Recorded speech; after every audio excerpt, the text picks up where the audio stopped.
सरकार ढाल्न बाहिरबाट त कोसिस भयो। षड्यन्त्र कहाँबाट भएको त्यता जान चाहन्छ। षड्यन्त्रले विभिन्न अपवित्र गठबन्धनहरू जन्मायो। नेकपा एमाले पार्टी फुट्यो, फुटाइ। जनताका बिचमा जाउँ भन्दा नजाने, जान आँट्न। जनता भनेको सुन्ने बित्तिकै, निर्वाचन भने सुन्ने बित्तिकै थाम्रा हुने अनि अदालत गएर मुद्दा लडेर परेशान गरिरहेका हो। गजबसँग प्रधानमन्त्री विश्वको इतिहासमा पहिलोपल्ट सम्मानित अदालतबाट प्रधानमन्त्री थियो। निर्वाचित अध्यक्षलाई थाहा नदिएर पार्टीबाट हटाउनेसम्मका काम भएछ भनेर थाहा छ। दलको नेताबाट हटाएर, अध्यक्षबाट हटाएर नयाँ अध्यक्ष भए भनेर पकडी लाग्ने काम र पार्टीभित्रैबाट अन्तिममा त अहिले सर्वोच्च अदालतबाट जुन फैसला हो त्यो फैसलाका पछाडि जम्मा जम्मी नेकपा एमालेका 26 जनाले राष्ट्रपति कहाँ विद्रोही भन्दै, विद्रोही के को विद्रोही? विद्रोही भनेको न्यायका निम्ति लड्ने शब्द हो। विद्रोही होइन, अनुशासनहीन अराजक ढङ्गले राष्ट्रपतिज्यू कहाँ आफ्नो पार्टीको सरकार ढाल्ने, अर्को पार्टीको सरकार बनाउने, प्रमुख प्रतिपक्षलाई प्रधानमन्त्री बनाउनु पर्छ भनेर हिँड्ने खालका अनुशासनहीनता र अराजकता। त्यसपल्टको फैसलाले मेरो बारेमा पनि निकै धेरै प्रश्नहरू छ। मैले झन्डै 6 दशक लोकतान्त्रिक आन्दोलनमा बिताएको छु। मैले अघि पनि भने, लोकतन्त्र मेरा लागि जीविकाको विषय होइन, लोकतन्त्र मेरा लागि जीवनको विषय। मैले आफ्नो सम्पूर्ण जीवन एक अवधि, एक चुनाव, एक फैसला, एउटा जिम्मेवारी, त्यसको आधारमा होइन, आस्थाको आधारमा मैले निश्चित दृष्टिकोण, गन्तव्यको आधार, देशलाई कहाँ पुर्याउने हो, कस्तो देश निर्माण गर्ने, आर्थिक रूपले, राजनीतिक रूपले देश कस्तो हुनुपर्छ, कसरी चल्नुपर्छ, हाम्रो लोकतन्त्र कसरी चल्नुपर्छ, त्यसको बारेमा मेरो आफ्नो दृष्टिकोण छ। सञ्चार माध्यमहरूमा आफ्नो व्याख्या गर्न खोज्छु। आज सङ्कटकाल गर्छ, आज यस्तो गर्छ, आज सेना परिचालन गर्छ, आज उस्तो गर्छ। मैले भन्दै रहेको राजनीतिक बाहेक अराजनीतिक खालका हथकण्डा जनता र जनप्रतिनिधि संस्थाहरूका बिचमा बाहेक अन्यत्रबाट कुनै अस्वस्थ गतिविधि, अस्वस्थ तरिकाबाट अनुचित हथकण्डा प्रयोग गरेर अगाडि जान मलाई मन्जुर छैन। किनभने मैले लोकतन्त्रका लागि जीवन समर्पण गरेको छु र अब 70 वर्ष पुगेपछि मैले झन्डै थाहा पाएदेखि 14 वर्षको उमेरदेखि लडाइँ गरेर आएँ लोकतन्त्रका लागि।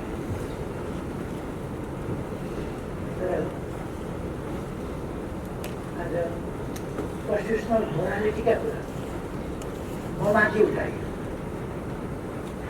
कन्स्टिट्युसनल मोरालिटीको कुरा तो मापदण्ड कुन चाहिँ न्याय सम्पादनका लागि कन्स्टिट्युसनल मोरालिटीको कुरा उठाउनु भएको छ।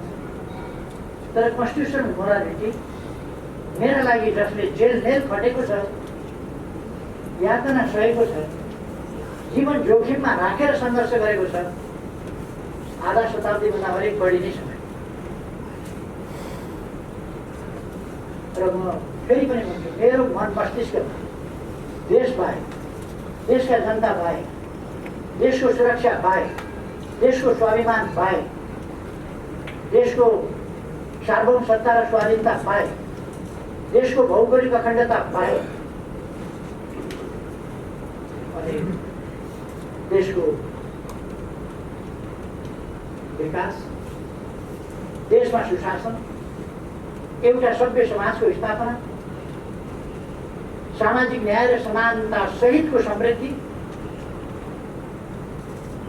जसबाट अधिकार सम्पन्न जनताले अवसरसम्म पुग्न पाएर बिचमा जाने दिन आओस्, त्यति बेला यी कुराहरूको फैसला जनताले दिन्छ। आज म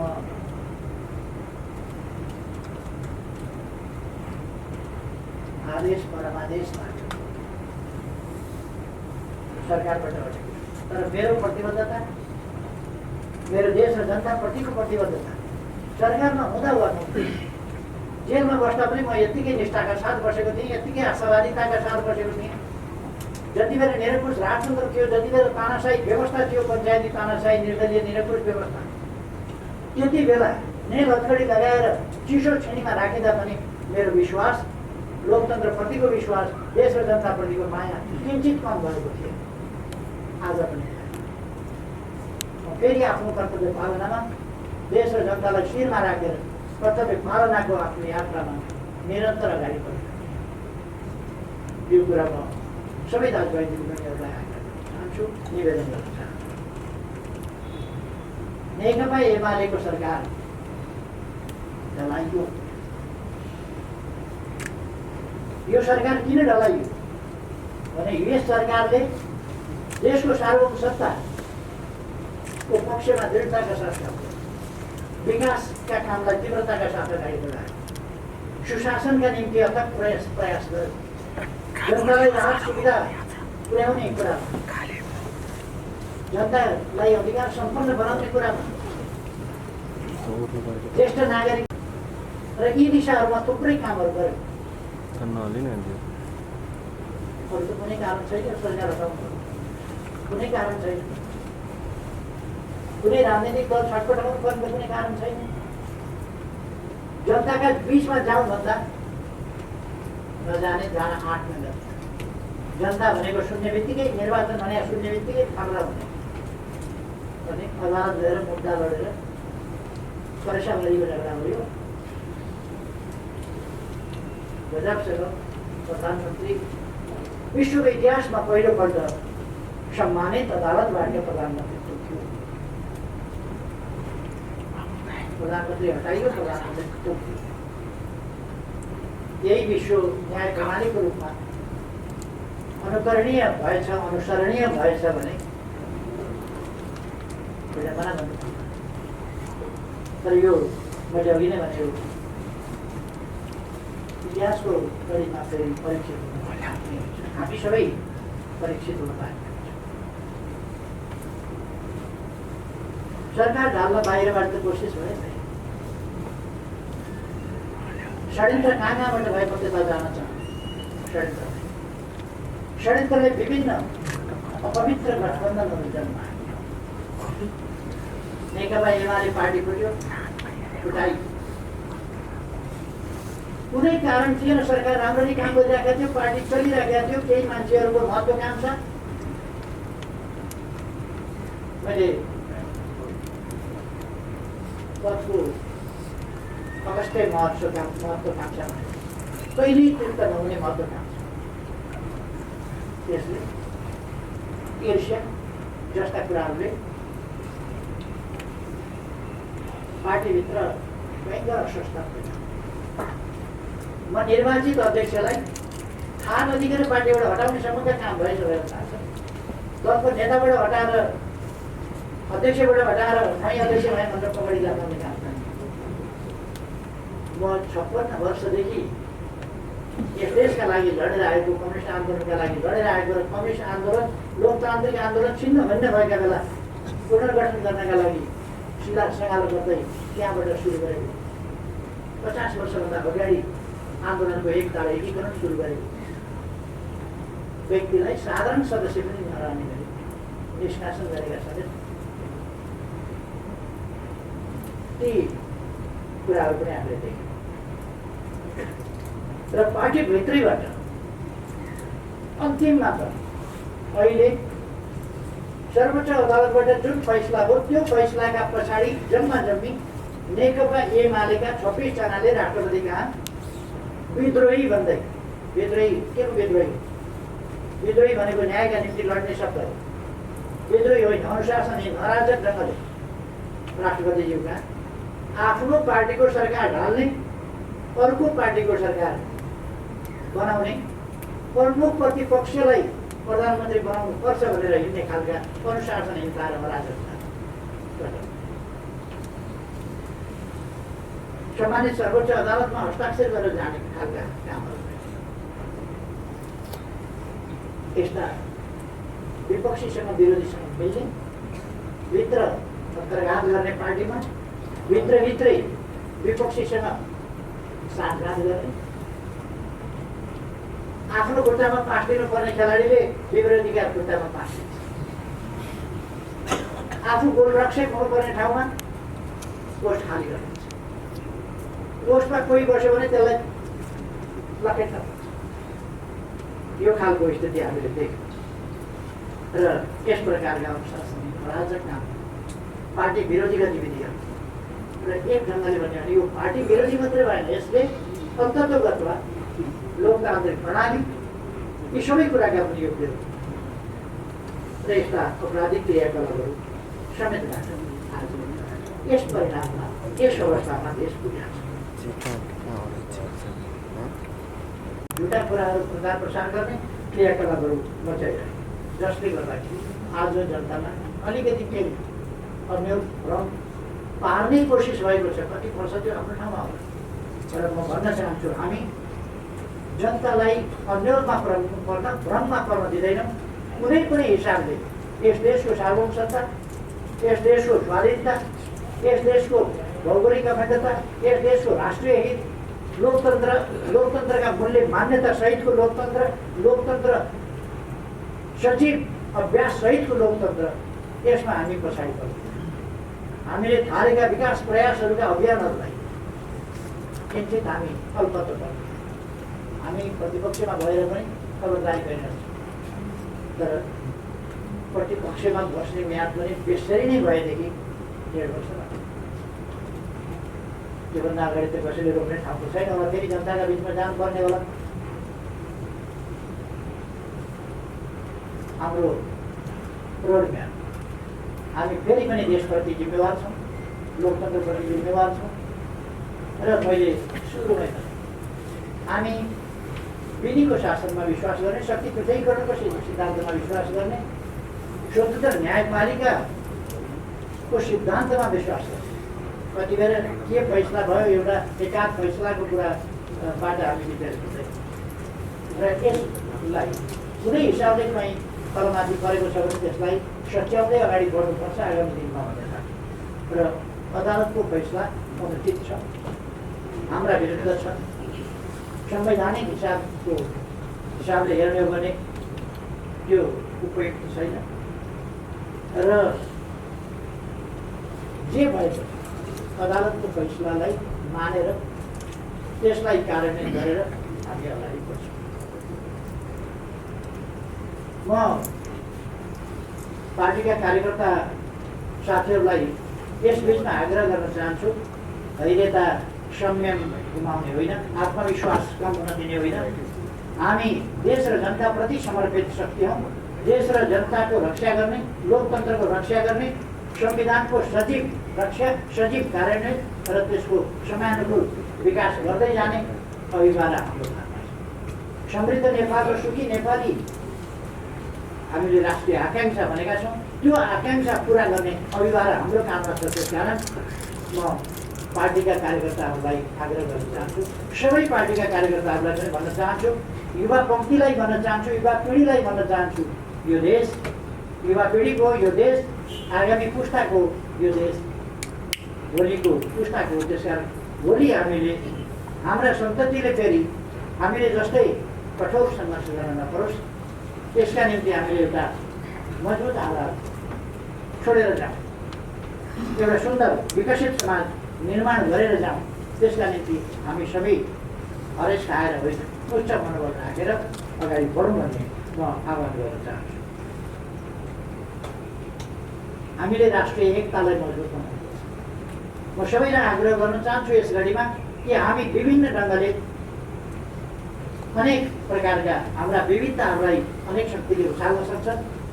विविधता हाम्रो सम्पन्नता हो, समृद्धि हो, सम्पदा हो, तर हामीले त्यस कुरालाई वैमनस्यता, लडाइँ झगडाको विषय बनाउँदै त्यो समृद्धिलाई हामीले सम्पदाको रूपमा प्रयोग गरेर एकताबद्ध बनाउनुपर्छ र हाम्रो राष्ट्र एकताबद्ध भएर बढ्नेछ, एकताबद्ध बढाएर अगाडि बढाउनुपर्छ।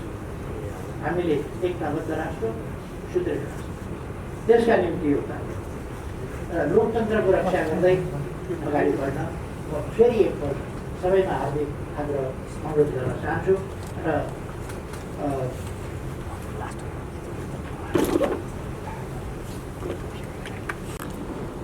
र तपाईँहरू सबैको सद्भावले यो सफलता प्राप्त भएको र हामीलाई मैले पनि ऊर्जा दिइरहेको छु। आम नेपाली दाजुभाइ दिदीबहिनीहरू,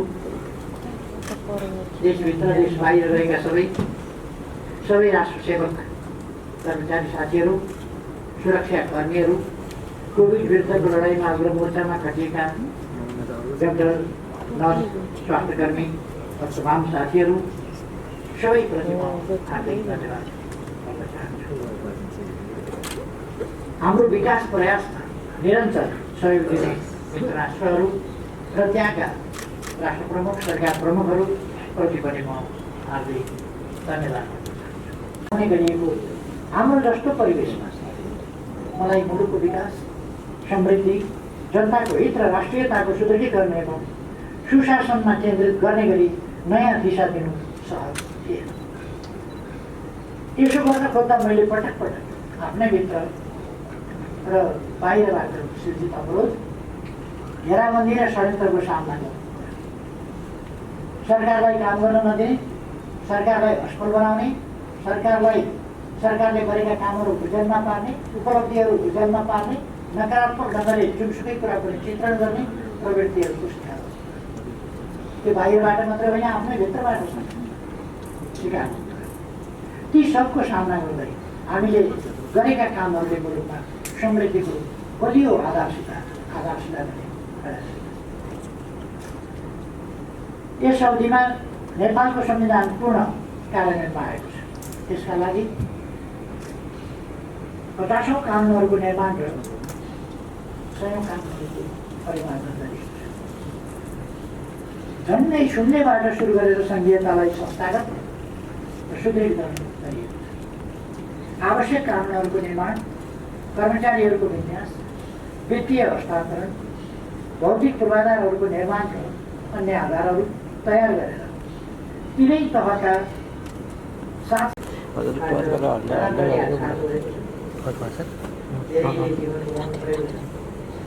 यति बेला म कोभिड-19 बाढी पहिरोबाट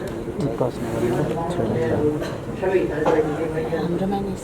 आर्थिक साहित्य हुनुहुन्छ जो सम्पूर्ण उपचारको व्यवस्था सरकारले गरिआएको छ। परीक्षण, उपचार सबै व्यवस्था सरकारले गरिआएको छ। अब पनि त्यो कुरालाई जारी राख्दछ। बाढी पहिरोको सम्बन्धमा हामीले तत्काल उद्धारका कामहरू, हेलिकप्टर, सेना, प्रहरी, सशस्त्र प्रहरी, राष्ट्र सेवक कर्मचारीहरू, जनप्रतिनिधिहरू, पार्टीका राजनीतिक दलका कार्यकर्ताहरू, सांसदहरू लगायतका सबै जनप्रतिनिधिहरू र विभिन्न समाजसेवी परोपकारी संस्थाहरू समेतको अत्यन्त उत्साहजनक सहभागितामा हामीले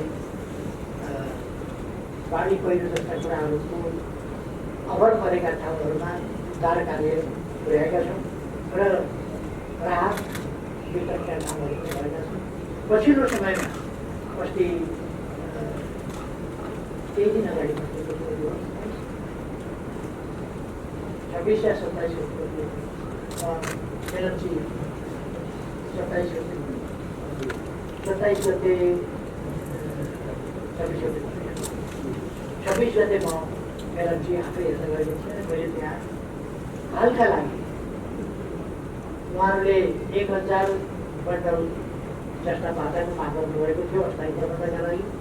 मैले पुग्दो गरी बताउनु प्रयोग गर्नु जस्ता बाटाहरू 1500 बन्डल जस्ता बाटाहरू उहाँहरूलाई उपलब्ध गराउने गरेको छु र अस्थायी प्रबन्धका लागि 50,000 रुपैयाँ हरेक परिवारलाई अस्थायी प्रबन्धका लागि उपलब्ध गराउने र यसपछि हिमाली भेगमा 5 लाख, पहाडी क्षेत्रमा 4 लाख र तराईमा 3 लाखका गर्दै यस्ता प्राकृतिक विपत्तिहरूमा परेका जनतालाई सहयोग उपलब्ध गराउने पनि सरकारको घोषित नीति नै रहेको कुराको जानकारी गराउन चाहन्छु। हामी पुनर्निर्माणका काममा लागेका छौँ। मेलम्ची एलएनजीको मुहानमा समस्या परेको छ र त्यो समस्या र पुनर्निर्माणको कामलाई सुरक्षित निर्माण त्यसमा हामी ध्यान दिनेछौँ भन्ने कुरामा जानकारी गराउन चाहन्छु। आदरणीय दाजुभाइ दिदीबहिनीहरू, आजको अवस्था भनेको देश कोभिड-19बाट त्यसको महामारीको मारबाट आक्रान्त भइरहेको यो अवस्था छ। प्राकृतिक विपत्ति त्यस्तै गरेर बाढी पहिरो जस्ता कुराहरूबाट आक्रान्त भइरहेको छ। हामीले देशलाई समय खर्च नगरिकन संवैधानिक कानुनी हिसाबले एकताबद्ध रहेर एकताका साथ राष्ट्र निर्माणको काममा अगाडि बढ्नुपर्ने, विकासको काममा अगाडि बढ्नुपर्ने आजको आवश्यकता। मलाई दुःख लाग्छ यस्तो अवस्थामा द्वन्द्व बढाउने, परस्परमा असमझदारी घृणा बढाउने र त्यो असमझदारी र घृणाबाट मुलुकलाई द्वन्द्वतर्फ धकेल्न खोज्ने प्रयास भइरहेका छन् र एउटा गम्भीर षड्यन्त्र लोकतन्त्रका विरुद्ध भइरहेको छ।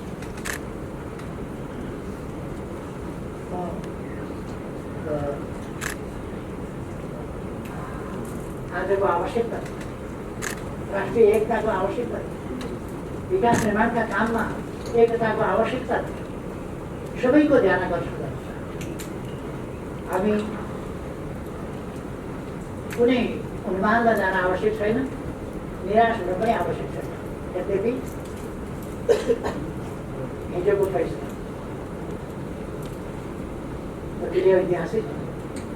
ऐतिहासिक त हुने नै हो। यो पछिसम्म कालान्तरसम्म सम्झिनेछ, यसका असरहरू पर्नेछन्, यसको समीक्षा देशले गर्नेछ, यसका परिणाम र परिणतिहरूले असरहरू अभिव्यक्त गर्नेछन्। त्यस कारण यसलाई ऐतिहासिक भन्दा पनि केही फरक नपर्छ। कस्तो ऐतिहासिक त्यो पछि इतिहासले बताउँछ। हाम्रो आजको आवश्यकता चाहिँ वास्तवमा एकताबद्ध भएर उक्त बाटो छोडेर राष्ट्रिय अखण्डताको पक्षमा पुगिन आइपुगेको छ। हिंसाको बाटो हिँडिरहेका समूह हिंसा परित्याग गर्दै आफ्ना सबै राजनीतिक गतिविधिहरू शान्तिपूर्ण ढङ्गले सञ्चालन गर्न सहमत भएका छन् र शान्तिपूर्ण राष्ट्रिय राजनीतिको निर्धारमा समावेश भएको छ। संविधानको स्वीकार्यता, सर्वस्वीकार्यता स्थापित भएको छ। मुलुकलाई हिंसात्मक द्वन्द्वबाट मुक्त गरिएको छ। पृथकतावादलाई अन्त्य गर्दै राष्ट्रिय अखण्डतालाई सुदृढ गरिएको छ। संविधानसँग असहमत सबै समूह संविधानको पक्षमा पुगिन आइपुगेका छन्। अर्थात् यसबीचमा राष्ट्रका प्रमुख राजनीतिक समस्याहरू, वास्तविक समस्याहरू समाधान गरिएको छ। मैले माथि नै भने पृथकतावाद सम्बन्धी, हिंसा सम्बन्धी, संविधानको सर्वस्वीकार्यता सम्बन्धी जुन राजनीतिक समस्याहरू, ती समस्याहरू समाधान गरिएको छ। नेपाल अल्पविकसितबाट विकासशील देशमा स्तरोन्नतिका लागि सिफारिस गरेको छ। विकास निर्माण सम्बन्धी विषयमा मैले पटक पटकको सम्बोधन मार्फत स्पष्ट पारिसकेको छु। फेरि मैले धेरै दोहोऱ्याउनु परेन। अघिल्ला सम्बोधनभन्दा यता थुप्रै कामहरू भएका छन्। मैले भनेर नम्बर ती सम्बोधनभन्दा यता नै थुप्रै कामहरू, नयाँ नयाँ कामहरू भएका छन्। यसमध्ये हामीले थुप्रै कामहरू पुरा गरेर उद्घाटन नै गरेका छौँ। त्यसमा सबभन्दा महत्त्वपूर्ण कुरा अपत्तामा सेवा दिन सकिन्छ। 450 मेगावाट विद्युत आयोजना शुभारम्भ भएको छ र त्यसै गरेर तत्सम्बन्धमा खिम्ती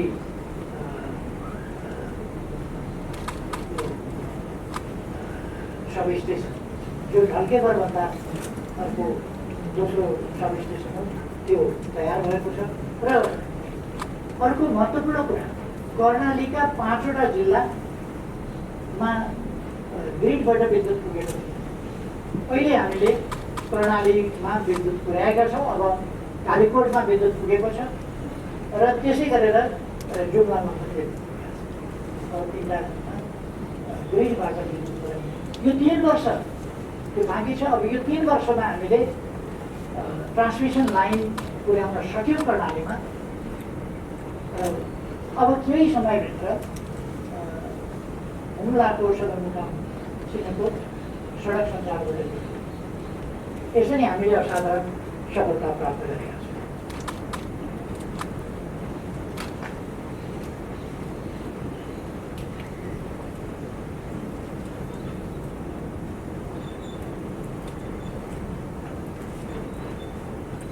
यस अवधिमा संविधानको कार्यान्वयन, सङ्घीय प्रणालीको संस्थागत विकास, मुलुकको सामाजिक आर्थिक रूपान्तरण तथा विकास, सामाजिक न्याय र सुरक्षा, राष्ट्रियताको रक्षा र सुशासनका क्षेत्रमा दूरगामी महत्त्वका कामहरू सम्पन्न गरिएका छन्।